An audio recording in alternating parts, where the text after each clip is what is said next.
Kita mau bersatu di dalam doa.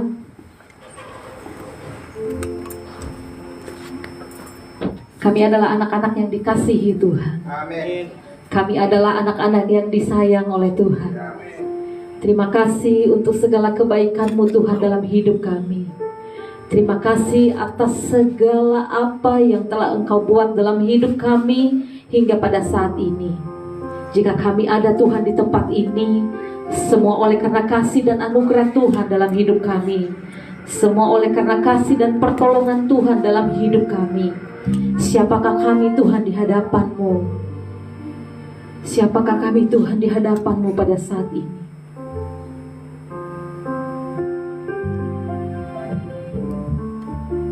Engkau Bapa, Engkau Tuhan yang rela mati di atas kayu salib, menggantikan hidup kami, menggantikan tubuh kami Tuhan, tergantung di atas kayu salib, menebus segala dosa pelanggaran kami, menanggung segala beban sakit penyakit kami Tuhan. Segala sesuatu dan semuanya telah Engkau tanggung di sana Bapa.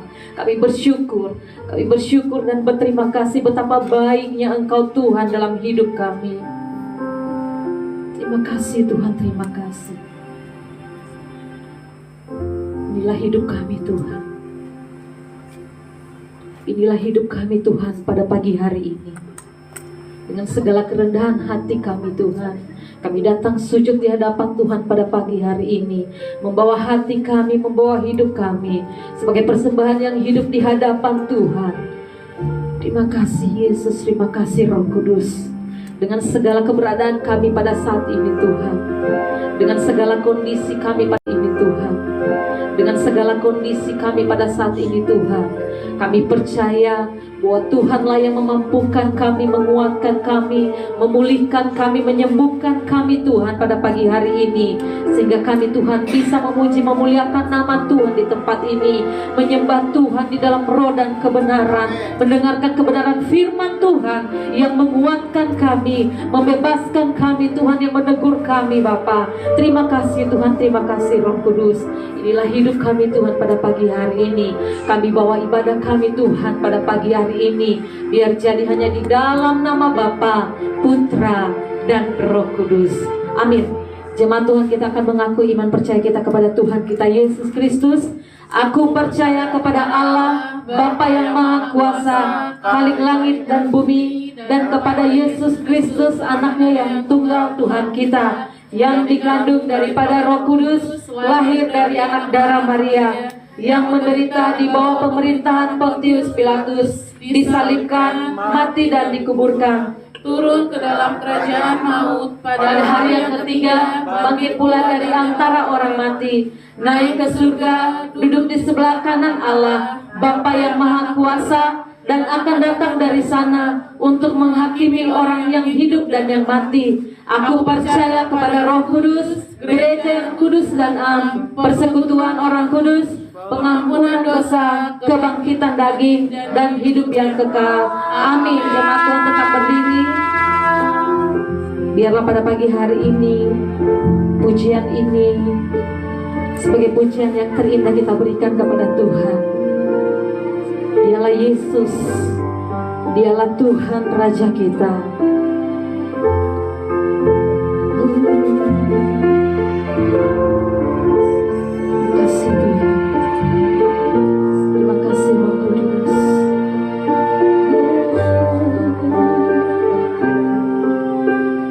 Jesus,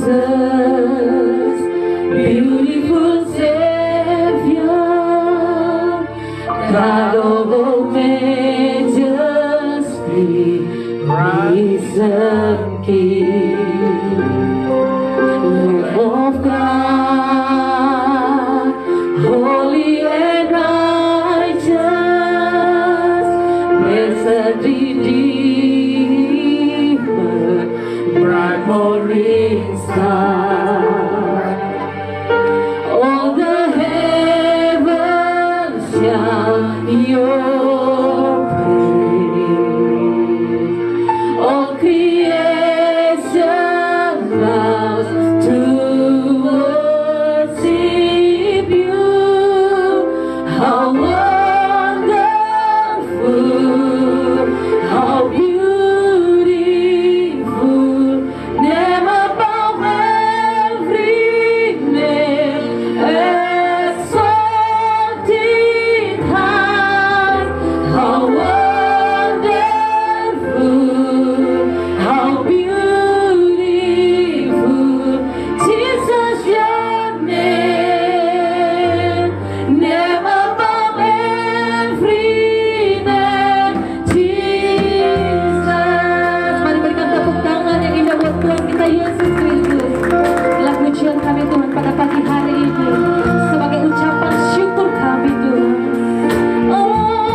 Apakah setiap umat Tuhan yang memuji Tuhan? Mari bersama katakan amin. Siapa memuji Tuhan? Amin. Berikan tos kiri kananmu, katakan Tuhan kita dahsyat. Tuhan kita dahsyat.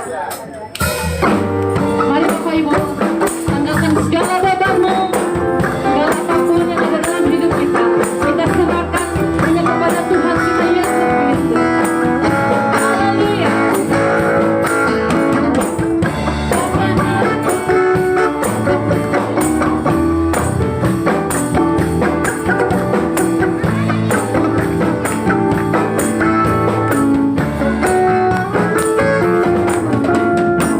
Apakah kau layak mencari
segala nama.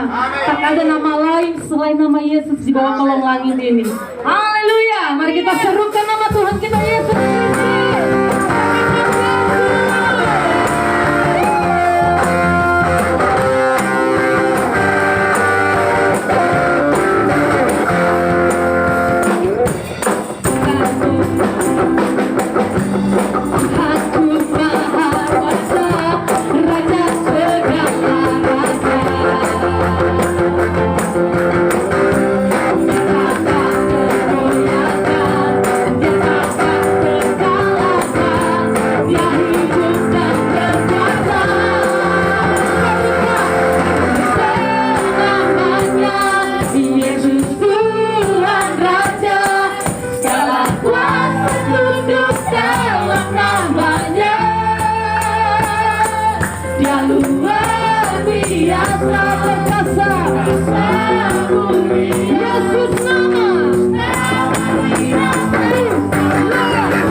Kristus.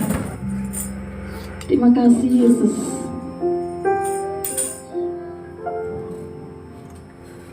Nama Yesus yang ajaib, nama Yesus yang menyembuhkan, nama Yesus yang memulihkan, nama di atas segala nama yang Kau berikan, nama yang menghidupi kami.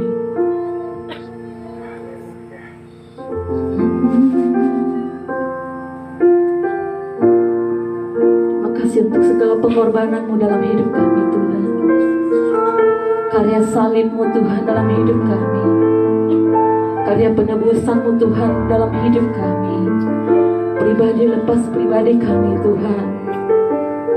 Kami di tempat ini adalah orang-orang yang percaya kepada Yesus Kristus. Kami adalah orang-orang yang beriman kepada Yesus Kristus. Kami adalah orang-orang yang telah dimenangkan, yang telah dibebaskan dari segala kutuk maut, sakit penyakit Tuhan. Terima kasih Tuhan. Terima kasih untuk karya penebusan-Mu, karya keselamatan-Mu Tuhan di atas kayu salib, yang seharusnya kami layak digantung, kami layak dikorbankan Tuhan, tetapi Engkau mengambil alih seluruhnya Tuhan, menggantikan kami seutuhnya Tuhan di atas kayu salib. Dan ada alasan bagi kami Tuhan untuk tidak menghormati Tuhan di tempat ini dalam hidup kami.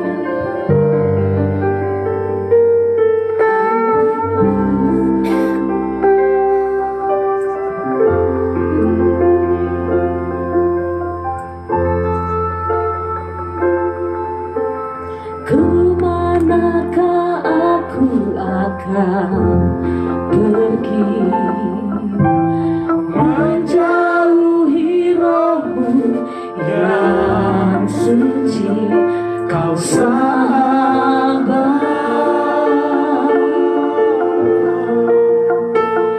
dan Kau dekat.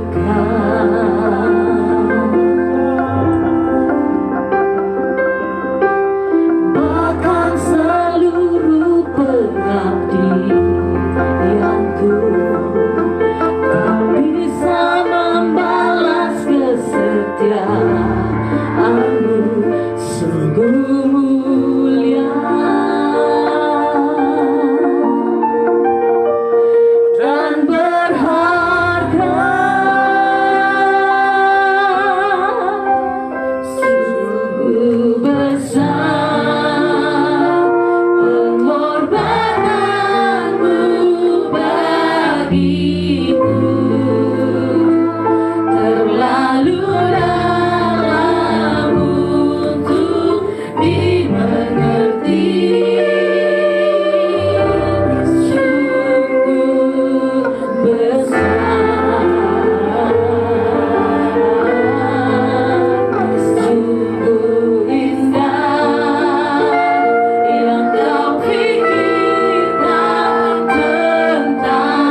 sungguh besar pengorbananmu bagiku. Amin. Terlalu dalam untuk dimengerti, sungguh besar, sungguh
dengan mulut, dengan lidah kami mengaku Engkau Tuhan Raja kami.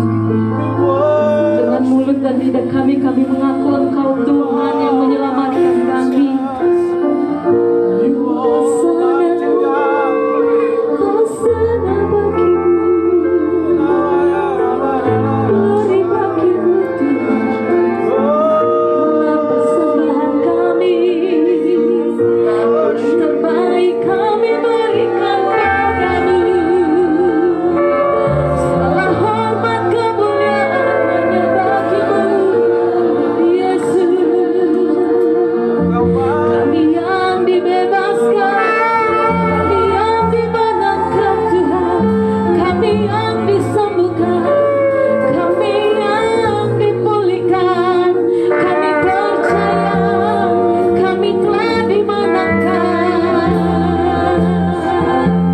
Kami percaya firman-Mu Tuhan yang menguatkan kami, membebaskan kami. Kami percaya firman-Mu yang dikabulkan akan memberi kami kedamaian, akan memberi kami keledai. Yesus, Engkau air hidup, Engkau sumber segalanya dalam hidup kami.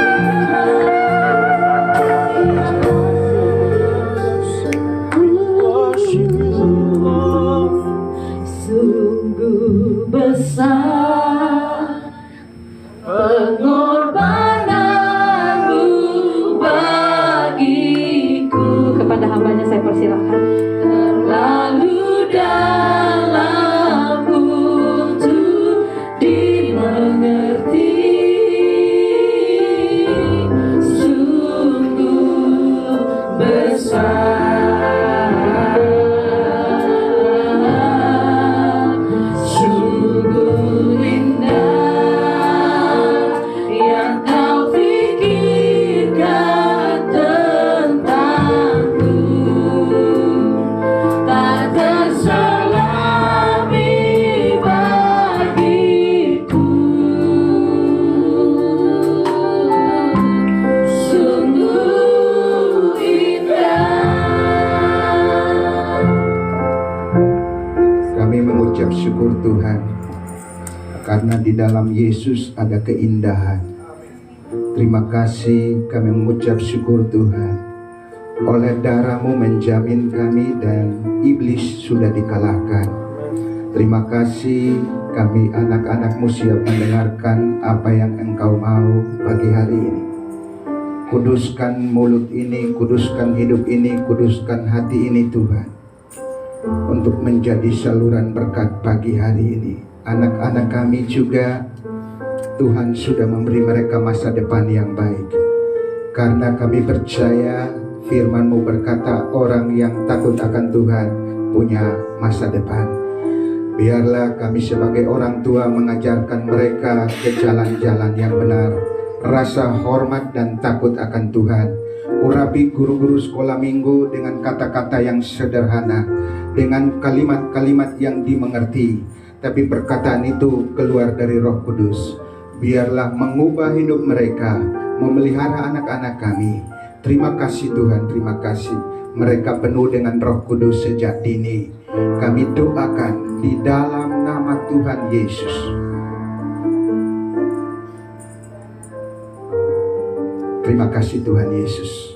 Kami berdoa, yang percaya katakan amin. Baik, shalom Bapak Ibu. Shalom. Puji Tuhan. Bapak Ibu, tidak terasa kita sudah ada di bulan September. Sudah 4 bulan kita bahas beberapa tema khotbah. Yang pertama, berakar. Berakar dalam pengertian iman kita harus kokoh. Tolong siapkan ini ya. Dan 2 bulan berikut kita bahas tentang bertumbuh. Bertumbuh dalam hal pengharapan. Karena hanya ada 3 yang sisa. Semua akan berlalu, tapi iman, pengharapan, dan kasih. Ya, Bapak Ibu, yang terakhir kasih yang lebih besar. Maka itu awal bulan ini kita bahas tentang kasih. Coba bilang kasih. Kasih. Jadi kita sudah bahas tentang iman. Kita sudah bahas tentang pengharapan. Terakhir kemarin online hambanya Bu Lena tegaskan lagi tentang pengharapan di dalam Tuhan. Harus sama seperti Saul yang kuat. Jadi apapun keadaan kita, apapun persoalan kita, apapun pergumulan kita, kita tetap harus berpengharapan pada Tuhan Yesus Kristus. Ya, coba kita lihat visi kita. Mari kita baca bersama-sama. 1, 2, 3. Menjadi utusan-utusan Kristus yang berakar, bertumbuh, berbuah, dan memberitakan pasangan Kristus. Menjadi utusan-utusan Kristus bukan kerinduan kita. Bukan kerinduan Pak Andi untuk jadi utusan Kristus. Bukan kerinduan Bu Gembala jadi utusan Kristus. Tidak, kerinduan Tuhan. Dan ada beberapa ayat yang mendukung. Aku memberi kamu kuasa dan aku mengutus kamu untuk membawa kabar baik. Seperti Bapa mengutus aku dan aku juga mengutus kamu, kata Tuhan. Begitu banyak ayat. Jadi Bapak, Ibu, dan saya di hadapan Tuhan adalah utusan-utusan Kristus. Katakan amin. Amin. Ya. Utusan-utusan Kristus berhak dijamin oleh firman Tuhan bahwa aku menyertai kamu sampai kesudahan zaman. Utusan-utusan Kristus tidak diutus begitu saja, tapi diberi kuasa oleh Tuhan. Untuk apa? Membawa berita pendamaian. Kita kalau lihat beberapa ayat ini sudah tulis tentang yang tadi awal saya katakan, bahwa ada iman, ada pengharapan, ada kasih. Ya, kita lihat misinya dulu. Coba saya minta misinya. Misi yang pertama adalah dalam bidang ibadah. Jadi utusan Kristus gayanya kalau bilang ibadah dia akan terus setia. Karena dia tahu arti ibadah itu. Waktu umat Israel dipanggil keluar, satu tujuannya adalah supaya mereka beribadah kepada Tuhan. Kalau mereka bilang kami mau ke Kanaan, pasti tidak dikasih oleh Firaun. Tapi mereka bilang kami mau beribadah kepada Tuhan. Firaun bilang boleh keluar untuk beribadah kepada Allahmu, tapi nanti balik. Jadi kalau utusan Kristus tidak senang beribadah, ya berarti itu utusan apa? Kan hanya ada 2. Coba baca Alkitab di 1 Korintus. Ada utusan Kristus, ada utusan Bapak Ibu yang ngomong ya. Nanti takutnya gembala ngomong dari mimbar tersinggung lagi. Yang kedua, tapi saya percaya di sini setia beribadah. Amen. Dan ada jaminan bagi orang yang beribadah. Dan pada akhir zaman akan ada pemisahan, akan ada terlihat orang yang beribadah kepada Tuhan dan orang yang tidak beribadah kepada Tuhan.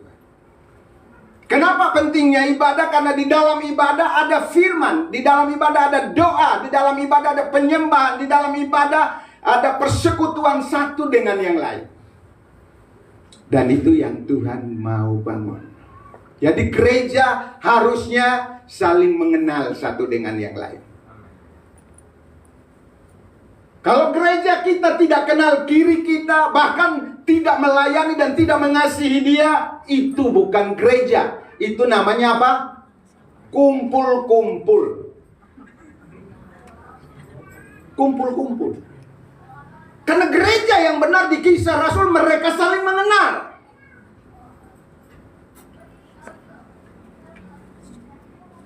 Saling mengasihi, saling mendoakan, saling melayani. Itu gereja. Mau ikut yang saling mengenal atau yang kumpul-kumpul? Saling mengenal. Kumpul. Saling mengenal. Karena kita tertarik karena beliau meninggal.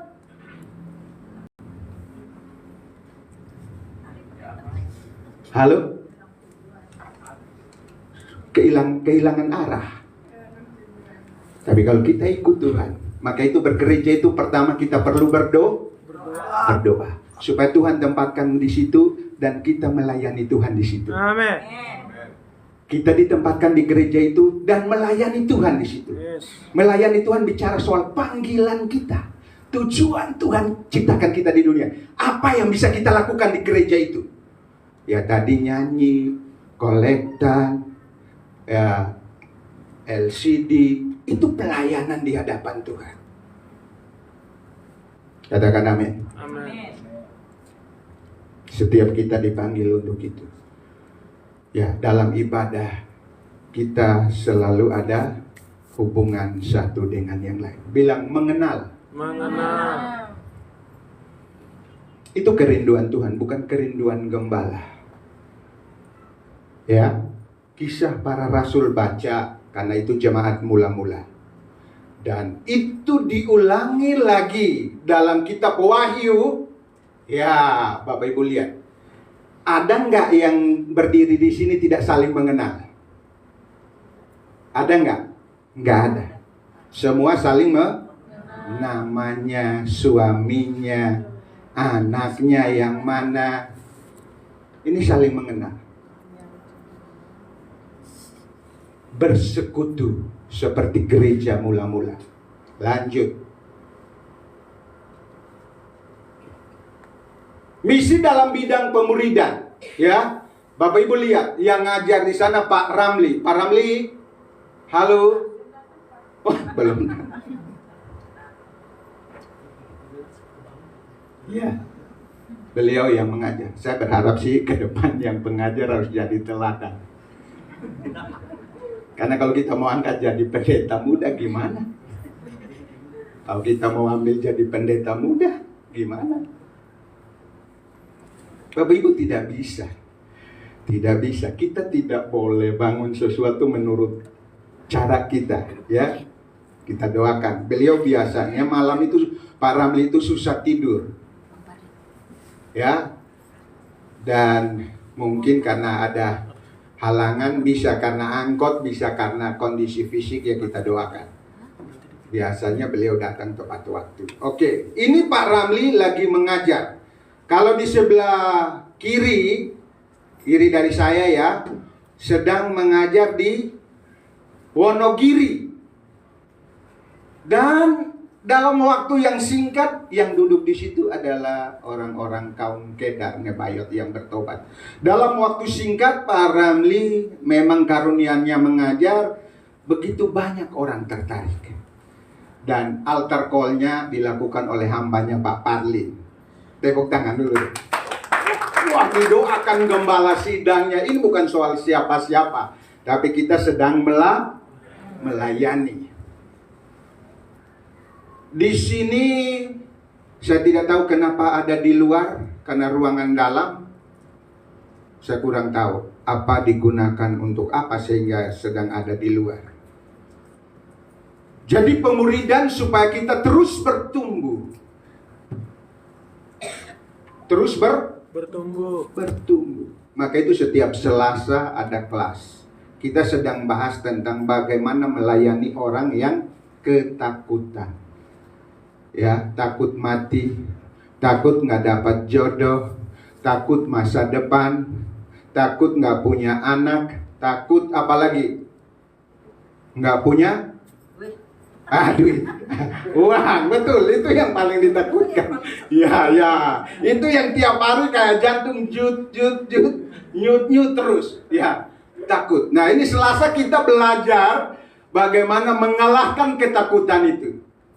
Yang ikut Selasa diberkati Tuhan. Siap melayani mereka yang ketakutan. Dan pemuridan ini sudah terus berjalan. Ya, Bapak Ibu, walaupun 3-4 orang, memang sejak saya mahasiswa ini agak susah. Tapi kalau diundang, ayo ada KKR di Istora. Wow, penuh saudaraku. Penuh. Tapi kalau pemuridan ini sulit sekali. Tapi saya percaya tidak akan sulit. Tidak akan sulit. Ke depan orang akan haus dan lapar. Orang akan mencari Tuhan. Karena Tuhan menggerakkan dia. Tetapi pesan saya, jangan sampai saat engkau lapar dan haus mencari, sudah tidak ada lagi. Itu terlambat. Ya, Bapak Ibu ya. Lanjut. Misi dalam bidang penginjilan. Coba bilang penginjilan. Penginjilan. Beberapa kali kita sudah adakan pelayanan penginjilan ya.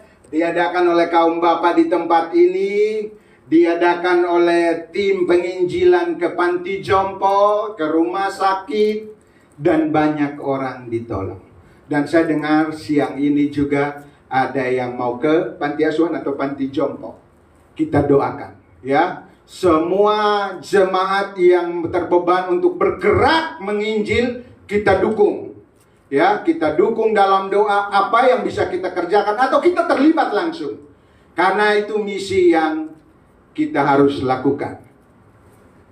Penginjilan. Gereja hari ini takut menginjil. Saya tidak tahu. Tidak semua orang menginjil. Karena takut ditolak. Takut dibakar. Takut apa? Kehilangan teman-teman. Akan lebih berbahaya ketika kita kembali. Saya punya satu video. Bapak anak ditabrak mobil. Bapak, istri dan anak ditabrak mobil langsung meninggal. Ini video. Dia hanya membuat sebuah gambaran. Kemudian mereka bertiga bergandeng tangan menuju pintu surga. Ya kan? Bapak anak menuju pintu surga. Malaikat besar berdiri angkat tangan begini. Stop! Anaknya nggak boleh masuk. Langsung lepas. Yang dua boleh masuk, yang anak nggak boleh masuk. Waduh. Kenapa nih? Saya tunggu-tunggu nih beritanya. Kenapa ini anak nggak boleh masuk? Oh, dia main game tiap hari.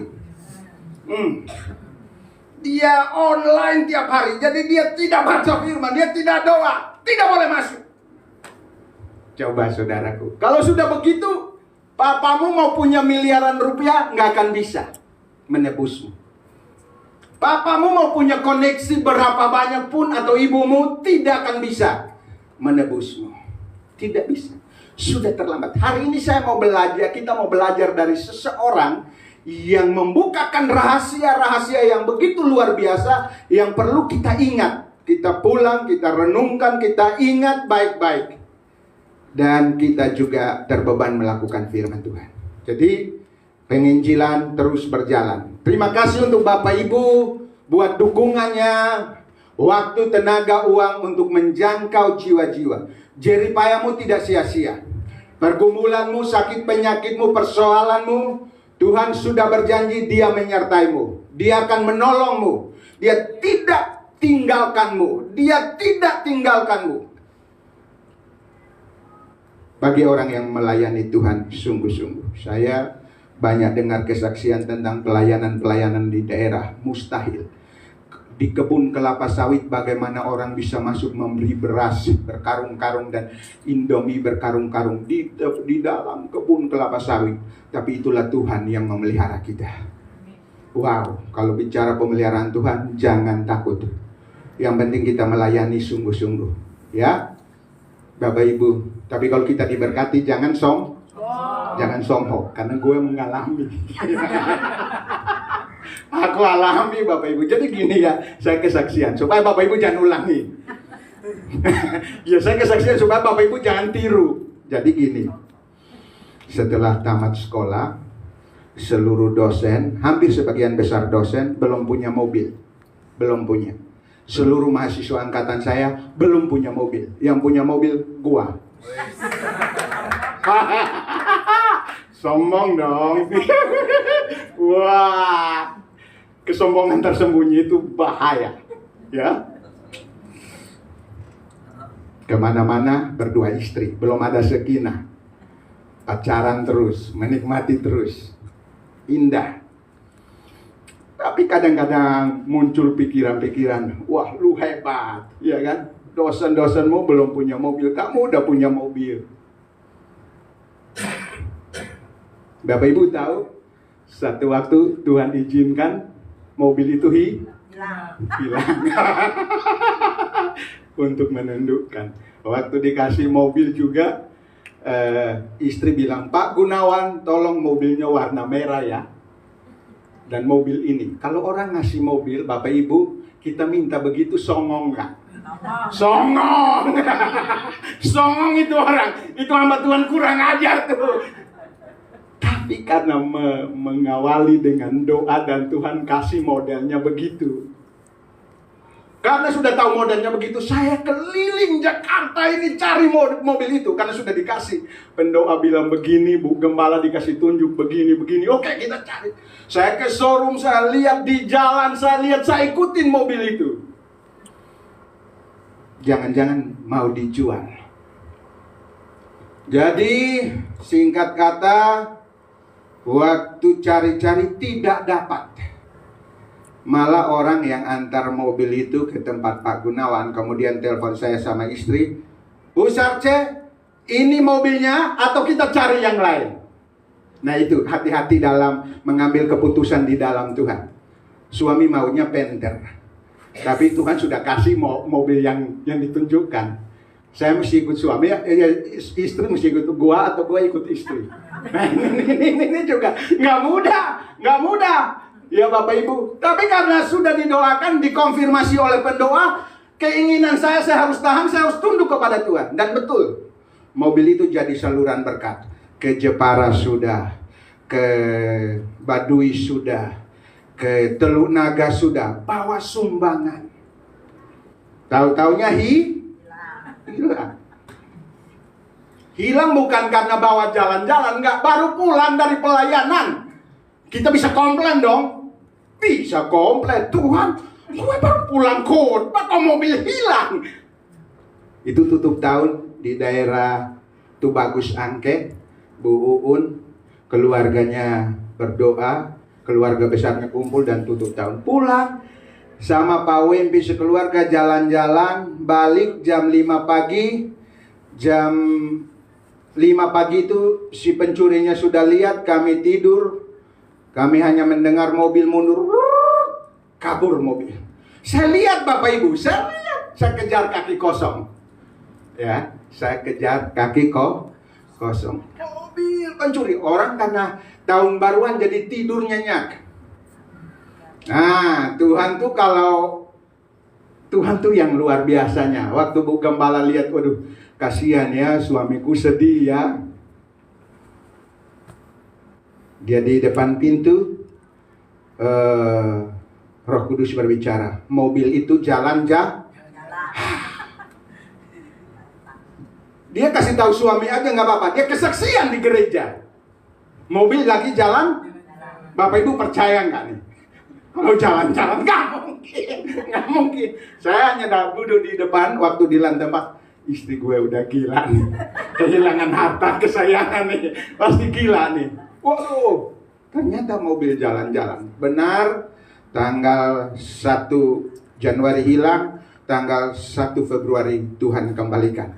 Tepuk tangan untuk Yesus. Semua yang hilang kalau itu menjadi milikmu akan dikembalikan oleh Tuhan. Tapi kalau bukan untuk mendidik kita, belajar mengikuti proses Tuhan. Oke, itu satu. Karena apa? Agak sombong tersembunyi. Nah ini yang kurang diantisipasi. Orang lihat, wah Helbert ini rendah hati, benar-benar. Tapi mereka tidak tahu, ternyata sombong. Oke, itu sedikit kesaksian. Supaya kita masing-masing menjaga hati kita di hadapan Tuhan. Semua yang Tuhan percayakan itu hanya titipan. Kok nggak amin? Amin. Jangan peluk erat-erat. Termasuk anak kita, suami kita, istri kita. Jangan peluk erat-erat. Kalau hilang, kita sakit. Ya. Haleluya. Yang kelima, terakhir, misi dalam bidang pelayanan sosial. Kita salurkan banyak berkat Tuhan, ya.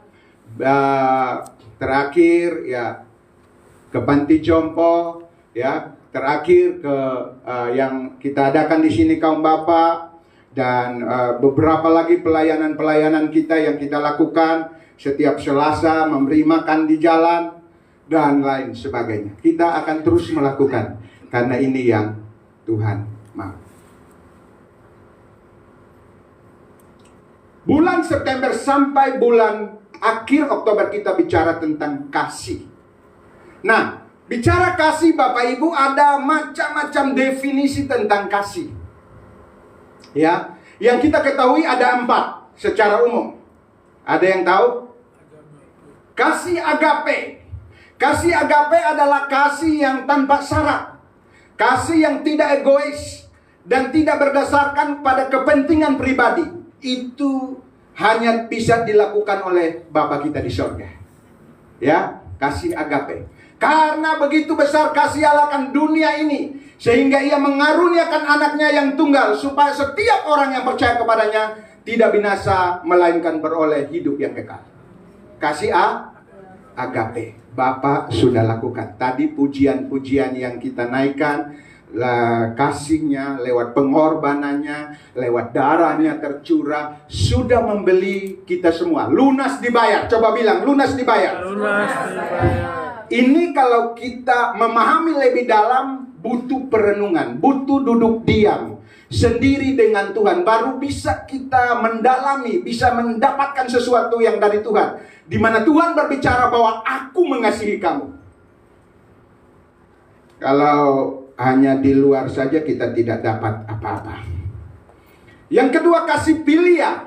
Kasih filia adalah kasih persahabatan, kasih yang berdasarkan pada hubungan dekat dan saling menghargai. Itu yang kita kenal.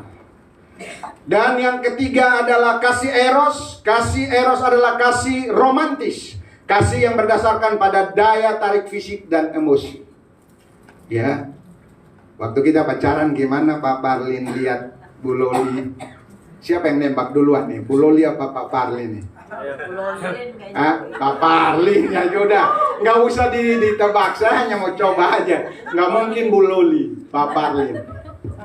Ya, dari mana Pak Heber tahu? Pak Parlin begitu sayang Bu Loli. Saya tahu, karena memang hidup tiap hari ya bertemu, saya lihat memang benar dia sayang. Apa permintaan Bu Loli? Kita mampir Pak, beli roti, saya lihatin gitu, rest area. Coba itu, wah ikut saudaraku. Ya, kalau suami istri itu bahagia itu indah ya.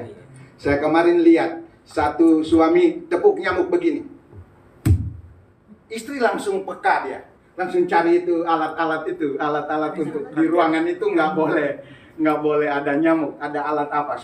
Saya dalam hati saya duduk, saya bilang, Tuhan, suami istri itu, aduh, kalau dalam Tuhan indah.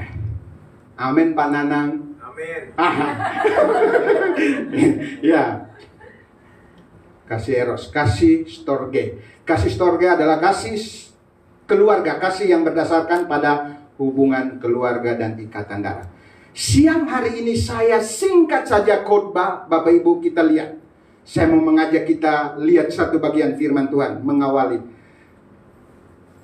Tadi kasih secara umum, tapi saya waktu baca ini, artinya keadaannya, kondisinya, tempatnya, tidak mungkin dia bisa mengasihi. Tidak mungkin.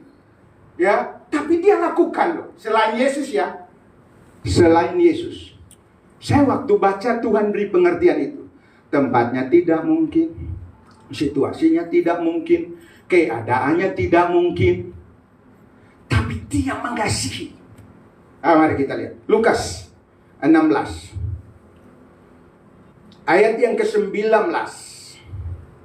Ibu-ibu ayat yang ke-19, bapak-bapak ayat yang ke-20. Saya tolong setengah 12, Pak, 15 menit saya sampaikan ini.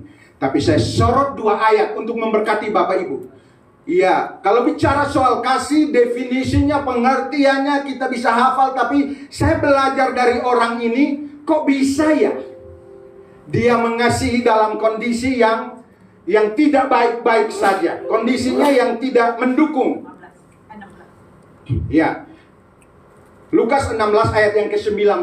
Ibu-ibu mulai 19, bapak-bapak yang 20, nanti 31 kita bersama-sama. Ibu-ibu, 1, 2, 3. Ada seorang kaya yang selalu berpakaian jubah ungu dan kain halus, dan setiap hari ia bersukaria dalam kemewahan. Bapak-bapak 20. Dan ada seorang pengemis bernama Lazarus, badannya penuh dengan borok, berbaring dekat pintu rumah orang kaya itu. 1, 2, 3. Dan ingin menghilangkan laparnya dengan apa yang jatuh dari meja orang kaya itu.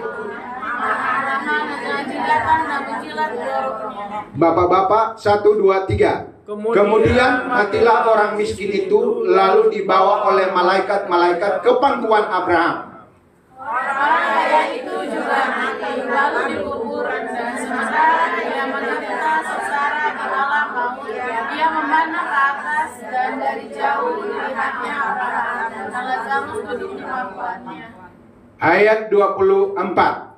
Lalu ia berseru katanya, Bapa Abraham, kasihanilah aku. Suruhlah Lazarus supaya ia mencelupkan ujung jarinya ke dalam air dan menyejukkan lidahku, sebab aku sangat kesakitan dalam nyala api ini. Tetapi Abraham berkata, anak, ingatlah bahwa engkau telah menerima segala yang baik sewaktu hidupmu, sedangkan Lazarus segala yang buruk. Sekarang ia mendapat hiburan dan engkau sangat menderita. Ayat 26. 1, 2, 3. Selain daripada itu, di antara kami dan engkau terbentang jurang yang tak terseberangi, supaya mereka yang mau pergi dari sini kepadamu, Ataupun mereka yang mau datang dari situ kepada kami tidak dapat menyeberang. Kata orang itu, demikian ia meminta kepadamu bahwa supaya engkau menyediakan rumah ayahnya. Ayat 28. sebab masih ada 5 orang saudaraku, supaya ia memperingati mereka dengan sungguh-sungguh, agar mereka jangan masuk ke dalam tempat penderitaan ini. Tetapi kata Abraham, ada dalam kitab yang rusak, ada para nabi, baiklah mereka mendengarkan kesaksian itu. Jawab orang itu, tidak Bapak Abraham. Tetapi jika ada seorang yang datang dari antara orang mati kepada mereka, mereka akan bertobat. Kata Abraham kepadanya, jika mereka tidak mendengarkan kesaksian Musa dan para nabi, mereka juga akan mau diyakinkan, sekalipun oleh seorang yang bangkit dari antara orang-orang mati. Berbahagialah mereka yang membaca, merenungkan dan melakukan firman-Nya setiap hari. Amin. Tolong dikasihkan ke ayat 27-28. Mari kita lihat. Saya sorot dari bagian ini. Bapak Ibu, kalau bagian ini dikhotbahkan, begitu banyak pelajaran rohani yang kita dapatkan dari sana. Tapi tidak cukup waktu. Saya hanya sorot 2 ayat, ya. Kalau nanti kurang-kurang, Bapak Ibu boleh lihat sendiri. Tapi saya melihat 2 ayat ini waktu saya baca dan saya diingatkan. Waktu saya mempersiapkan ini dari perjalanan Bogor, Jakarta, Oma Lisa tanya kami di mobil. Itu sebuah konfirmasi bahwa saya harus khotbahkan ini. Itu saya sedang persiapan. Jadi khotbah begini bukan baru malamnya persiapan. Sudah jauh hari sudah dipersiapkan. Nanti awal bulan Tuhan khotbah apa? Tinggal terus berjalan pewahyuan demi pewahyuan. Tuhan buka, Tuhan buka, Tuhan buka. Ini dicatat sampai nanti hari Minggu. Dan waktu dari Jakarta, Bogor Jakarta, di tol kalau tidak salah, Oma tanya itu semua di dalam mobil dia. Bu Lena sibuk dengan WA, Bu Ratna juga sibuk, saya sibuk nyetir. Kami tidak menjawab Oma Lisa. Tapi hari ini, dari bagian ini kita dapat sesuatu. Pulang bawa sesuatu, pulang ingat sesuatu, pulang terbeban untuk sesuatu yang Tuhan sedang bukakan kepada kita.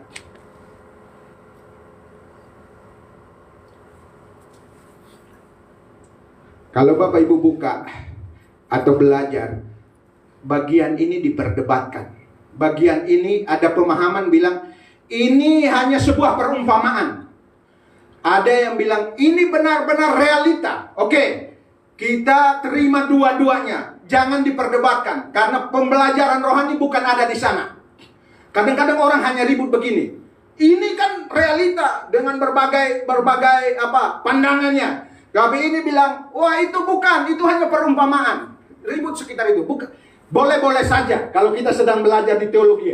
Tapi kalau kita belajar tentang praktika untuk melakukan sesuatu, maka kita terima itu dan lihat pewahyuannya. Maksudnya, waktu kita baca firman Tuhan, Roh Kudus sedang menyampaikan apa, kita sedang tangkap apa, kita sedang terima apa, kita sedang percayai apa, kita sedang akan dituntut untuk melakukan apa. Itu yang terpenting. Jadi ayat 27-28. Kata orang itu, kalau demikian aku meminta kepadamu Bapa, supaya engkau menyuruh dia kembali ke rumah ayahku. Ayat 28. Sebab masih ada berapa orang? Coba bilang 5. 5 orang. 1 orang, 5 orang. Berarti di rumah itu ada berapa orang? 6. 1 sudah meninggal. Ya. Lazarus meninggal di dalam bagian tadi dijemput malaikat. Tapi si orang kaya ini tidak dijemput malaikat, langsung dikubur katanya. Nah kalau Bapak Ibu kita lihat, dia bukan ada di neraka tetapi di alam maut yang namanya Hades, tempat penantian. Nanti Yesus datang, dia akan bangkit. Kalau neraka dia pakai Gehenna, itu penghukuman terakhir. Nanti semua yang tidak percaya, semua yang tidak terima Yesus sebagai Tuhan Juru Selamat akan dihukum di sana. Nanti kita belajar itu. Tapi saya ingin sampaikan sesuatu pagi hari ini untuk kita bawa pulang dan kita kerjakan. Yang pertama, ayat yang ke-27 kembali. Saya menyoroti tentang tempat orang kaya ini. Tempat orang kaya ini dari bacaan tadi, dia ada di tempat yang sangat menderita. Coba bilang, sangat menderita. Dan saya mulai merenungkan, adakah tempat di bawah kolong langit ini yang semenderita orang kaya ini? Tidak ada. Betul. Tidak ada. Saya merenungkan begitu. Tidak ada. Saya dibawa ke Gaza. Bagaimana mereka begitu itu, tapi juga tidak ada. Kenapa? Waktu dialog dengan Roh Kudus di Gaza itu mereka minum air ada. Air ada ya. Oke, di penjara mungkin susah sekalipun, tapi tetap ada pasti air atau makanan. Mau makan 1 kali, mau 1 sendok, pasti ada. Nah Bapak Ibu perhatikan orang ini di tempat yang sangat menderita. Coba bilang sangat menderita. Jadi kalau kita bandingkan penderitaan dia dengan saya atau Bapak Ibu, lebih menderita mana? Halo, kita mesti setuju dulu. Lebih menderita mana? Halo, orang ini. Berarti Bapak Ibu harus bersyukur untuk apa yang kita alami. Pertama itu, kita tidak semenderita orang ini. Amin. Tapi yang menarik yang saya lihat di sana, dia punya hati yang mengasihi. Lanjut. Coba. Sebab masih ada 5 orang saudaraku. Jadi masih teringat di dalam dirinya kepada saudara-saudaranya. Halo Bapak Ibu, kita di sini ada saudara. Pak Agus ada saudara. Ada berapa saudara? Saudaranya ada berapa? Banyak sekali. Banyak sekali. Saya melihat ada sebuah kasih di mana dia ingat saudara-saudaranya. Sampai dia begini, minta kepada Abraham suruh Lazarus untuk kembali.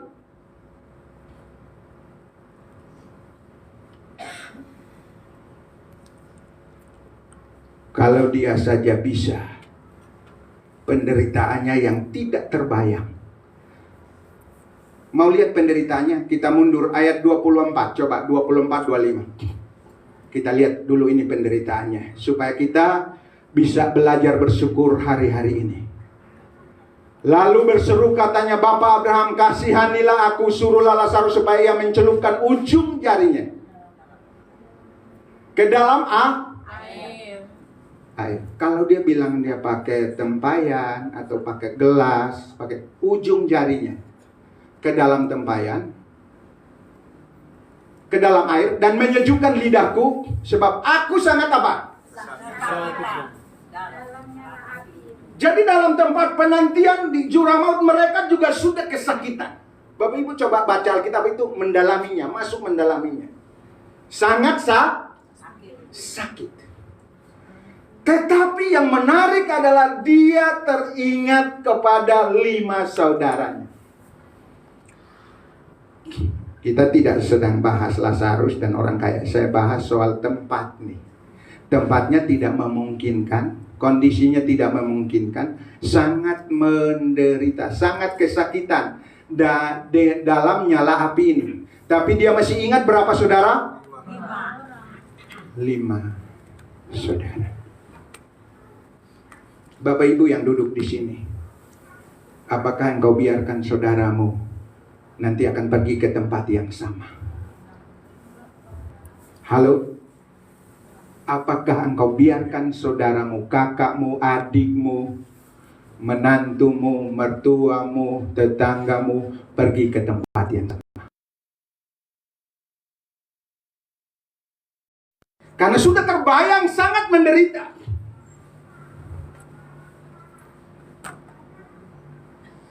Maka itu sebagai anak-anak Tuhan yang sudah diselamatkan oleh Tuhan, yang sudah ditebus oleh Tuhan, harus ada langkah, harus ada doa yang kita panjatkan untuk saudara-saudara kita. Bapak Ibu sudah terbayang, nggak ada pilihan, tidak ada pilihan. Maka itu saya lihat orang Kristen kalau main-main dalam hidupnya, ketika dibukakan ini baru dia bisa mengerti. Tidak ada pilihan. Kalau mereka tidak sungguh-sungguh di dalam Tuhan dan benar mengenal Tuhan, percaya kepada Tuhan, terima Dia sebagai Tuhan dan Juru Selamat, percayalah, nanti satu waktu engkau akan melihat sama seperti orang ini. Kalau Tuhan sudah panggil kita, kau akan melihat, ya dia menderita ya. Nah itu tidak bisa diubah lagi. Bapak Ibu mau nangis, darah gak akan bisa. Ini bukan cerita dongeng saudara, tapi kita sedang berjalan menuju ke sana.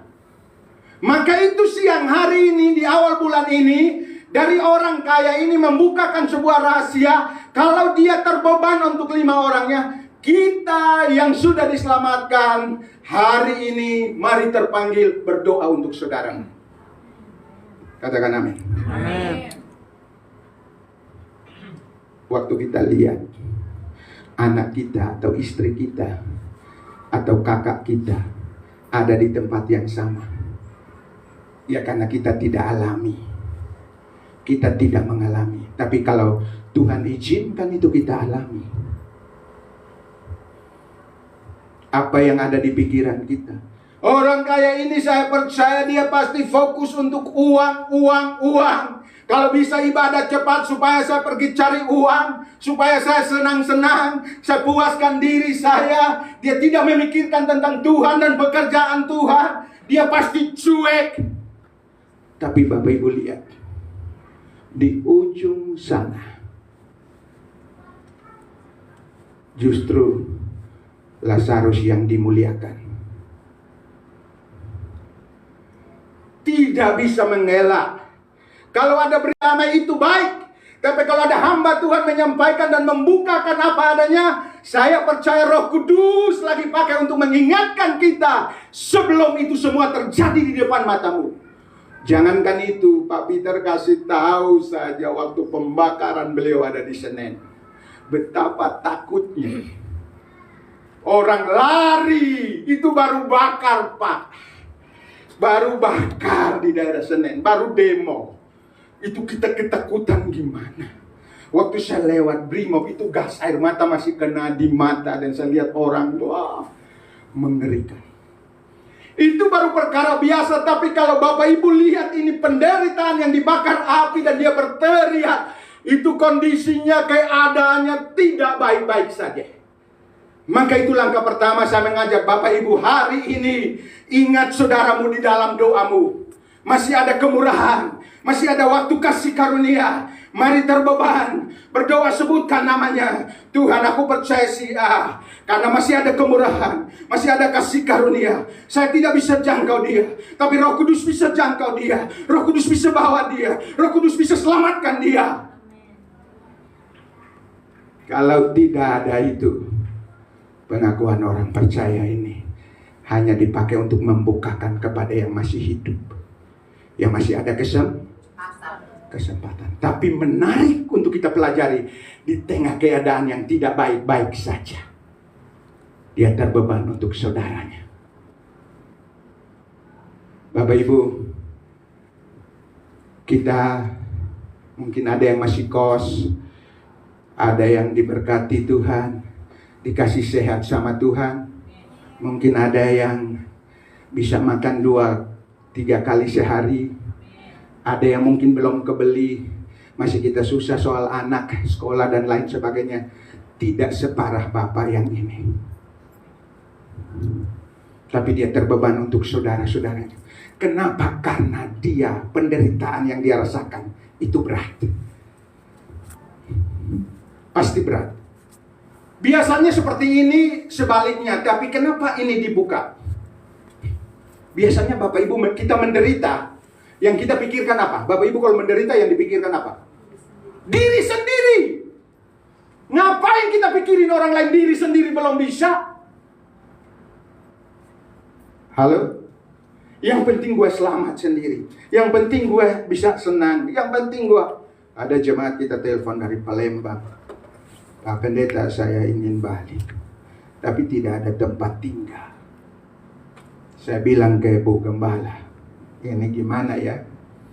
Dia tidak ada tempat tinggal. Dia minta mau di Bekasi, tapi Bekasi tidak layak untuk dihuni. Pak Robi yang tinggal sana, kalau hujan itu kan bocornya banyak. Kita belum punya waktu untuk memikirkannya, mendoakannya, belum. Jadi Robi yang urus itu, dan kita tidak fokus ke situ karena banyak pergumulan yang harus diselesaikan. Saya kira itu biar. Dan gimana ya Bu Gembala, kita berdoa. Dan kita berdoa. Ya, Tuhan sudah jawab.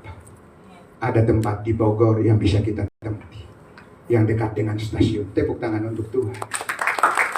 Kalau nomornya masih terhubung dan beliau balik ke Jakarta, boleh saja.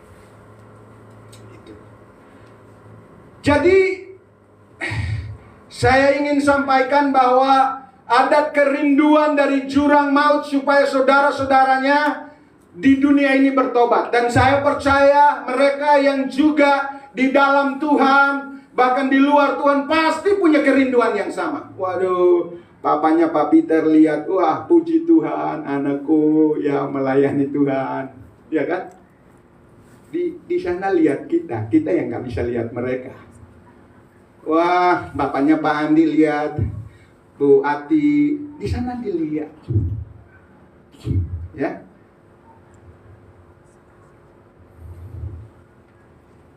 Nah, nggak peduli. Yang penting hari ini dulu. Bapak Ibu, ini menarik untuk direnungkan di awal bulan ini. Saya senang dengan keluarga jemaat. Pertama, keluarga Pak Anto nggak hadir. Hadir ya, ada Pak Anto di atas. Ya, ya. Oh ya, saya belajar dari sana. Mereka setia beribadah. Dengar baik. Ini kan contoh hidup. Saya akan sebutkan beberapa keluarga. Mereka setia beribadah. Dan pulang baru buka toko di jam 5, jam 6, bahkan jam 7. Bapak Ibu tahu, tidak pernah terlambat berkat Tuhan itu. Kadang-kadang baru tutup jam 9, bisa datang pembeli 3. Itu mustahil. Karena mengutamakan Tuhan. Karena Tuhan lihat hati kita. Jangan takut utusan Kristus. Yang penting hatimu baik-baik untuk Tuhan. Itu. Dan beliau kalau sekali datang kesaksian atau telepon, wah puji Tuhan ya. Di waktu-waktu yang tidak mungkin Bapak Ibu. Karena kita dahulukan Tuhan. Orang yang mendahulukan Tuhan. Yang kedua, Pak Peter sudah kesaksian ke kita. Waktu mau tanda tangan di Merak, waktu ada kerusakan kapal di Priuk, handphone bunyi terus tapi lagi beribadah, dia berkomitmen tutup handphone, apapun resikonya, saya dahulukan Tuhan. Apa yang terjadi setelah ibadah dia buka, masalah diselesaikan. Tepuk tangan untuk Yesus. Kontrak juga begitu, dipanggil, kalau bisa kamu tinggalkan. Saya belajar, ada seorang beritahu ke saya ke Bandung, saya tinggalkan ibadah karena ada uang banyak yang mau masuk. Loh, ibadah dulu Pak, enggak ada uang banyak mau masuk. Oke, tidak beribadah, dia pergi. Pulang hari Senin bertemu di salah satu kantor bank BUMN. Kemudian dia mulai transaksi 100 sampai 200 juta. Sampai hari ini hilang. Dengar baik-baik, keputusan yang salah akan berakibat fatal. Jadi putuskanlah, ambil sesuatu keputusan yang baik, ukurkan dengan firman Tuhan, ini benar apa tidak, sekalipun konsekuensi karena kita utamakan Tuhan. Katakan amin. Pak James juga jauh-jauh dari Ciawi, ya. Kadang-kadang ada tamu, tapi tinggalkan dan harus datang ke tempat ini. Udah urusan tamu-tamu. Tidak akan kehilangan Bapak Ibu. Percayalah, tidak akan kehilangan. Saya ingat, sejak dari Darmala, Pak Gunawan dan Bu Lena ini suka bergaul dengan teman-temannya. Ada profesor, ada pengusaha A, pengusaha B. Yang ketiga ya ada namanya, kalau Ibu kenal, Bapak Ibu kenal Ibu Kartini, yang satu direktur Darmais, itu suka ajak mereka jalan. Saya belum pendeta waktu itu, ajak mereka jalan, menikmati, puas. Pak Gun masih sehat, puas. Tetapi saya melihat satu komitmennya adalah Sabtu pulang dan ibadah Minggu. Dan hari ini hampir semua temannya, hampir sebagian besar yang hebat-hebat sudah kembali. Ada yang sudah percaya Yesus, ada yang belum. Tapi Pak Gunawan tetap kuat saja. Tepuk tangan untuk Yesus. Contoh-contoh hidup masih terlalu banyak untuk saya ungkapkan kepada Bapak Ibu. Permintaan yang kedua yang kita belajar dari dua ayat tadi, bahwa di tempat orang kaya tidak ada kesempatan untuk berubah kalau sudah mati. Tidak ada kesempatan untuk berubah kalau sudah mati. Tidak bisa lagi. Bapak Ibu tidak baca Alkitab hari ini, besok bisa hari ini tidak bisa beribadah karena ada sesuatu hal, besok minggu depan Bapak Ibu bisa beribadah. Hari ini tidak bisa berdoa dengan baik karena mungkin keadaan, besok Bapak Ibu bisa beribadah. Tapi kalau sudah masuk tempat ini, sorry to say, tidak ada lagi kesempatan. Kita tidak tahu hidup ini. Mumpung kita saling mengingatkan. Firman ini mengingatkan saya sebagai pembicara dan juga Bapak Ibu. Tidak ada kesempatan untuk berubah. Mari kalau masih diberi kesempatan oleh Tuhan, ambil waktu berdoa, berdiam diri dengan Tuhan setelah dibukakan ini. Ini pergumulan sudah dibuka jauh hari, tapi berdoa bertanya di mana dua ayat inilah yang dibukakan.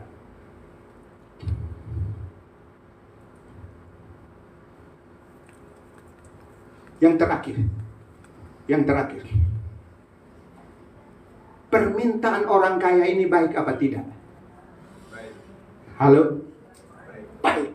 Alkitabiah tidak? Alkitabiah. Karena dia yang perintahkan untuk terbeban, menyelamatkan, menolong orang lain. Tapi tidak dijawab. Ya, tidak diterima jawabannya. Kalau bisa suruh Lazarus pergi ke sana, artinya ada kesempatan. Permintaanmu baik sekalipun baik, sudah tidak. Apalagi waktunya sudah tidak bisa. Semua ada kesempatan, Pak.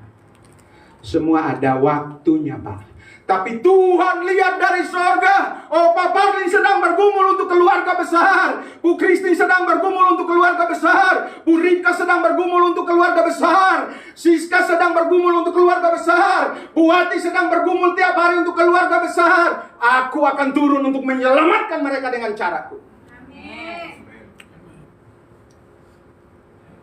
Dan ini harus dibawa tiap-tiap hari, Pak.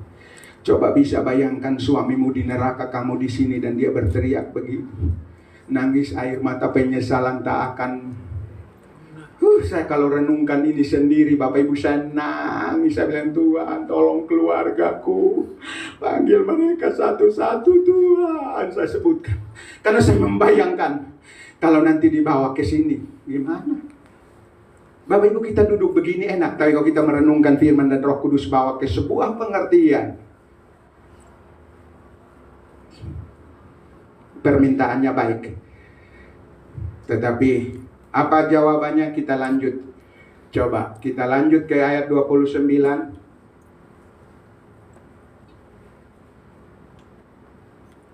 Tetapi kata Abraham, ada pada mereka kesaksian Musa dan para nabi. Artinya firman Tuhan. Baiklah mereka mendengarkan kesaksian itu. Jadi berbahagialah jemaat yang taat baca firman Tuhan.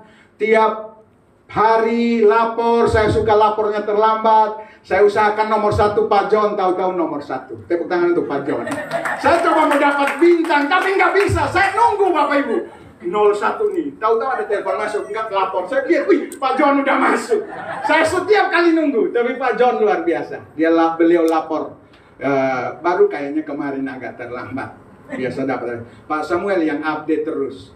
Luar biasa ya. Ada kesaksian Musa dan para nabi. Jadi firman Tuhan kita tahu apa, kita belajar, kita baca, mengerti, tidak mengerti, biarkan nanti Roh Kudus yang bantu kita. Katakan amin. Jadi selagi masih ada waktu, bisakah terpikir keluarga kita yang mana yang belum sungguh-sungguh dalam Tuhan?